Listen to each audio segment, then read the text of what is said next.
Until a few months ago, Jair Bolsonaro's chances of making it to the presidency were slim. Now, his supporters call him the myth. A knife attack last month and the general disenchantment with the political class have propelled him to the presidency. Diante da ameaça de seguirmos por caminho. Finally, we will put our beloved Brazil above all else. This government will be one of constitution, democracy and freedom. This is a pledge, not of a party. It's not the vain, empty words of a man, but it's a promise to God. Freedom will make us a great nation. What happened today in the polling places was not the victory of a party, but rather the celebration of a country. Bolsonaro is a former army paratrooper and an admirer of Brazil's military dictatorship.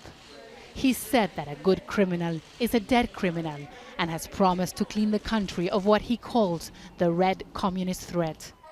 His supporters say he is the man Brazil needs. It's a person that likes the poor people. He's a very simple guy. He likes everybody.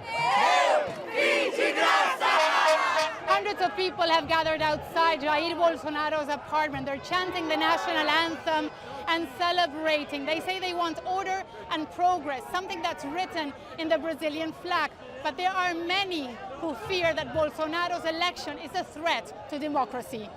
Luis Romano told us he celebrates every election in Brazil because he was banned from voting for 27 years during Brazil's military rule.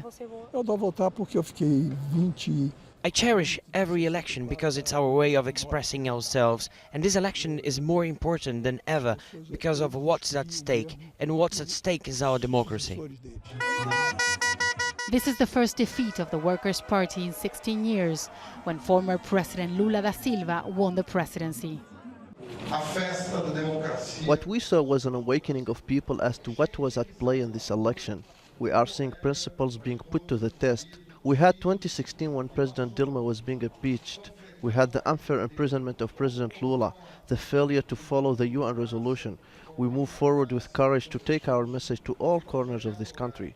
Democracy is a value above all of us.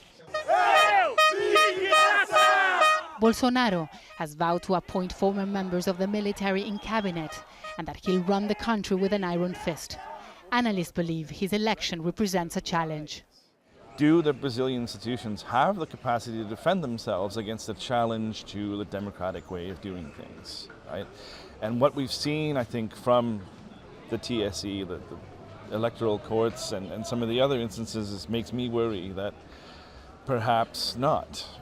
Bolsonaro will take office in January. His job then will be to fulfill his promise to kickstart Brazil's economy and end a crime wave that has already left thousands of people dead.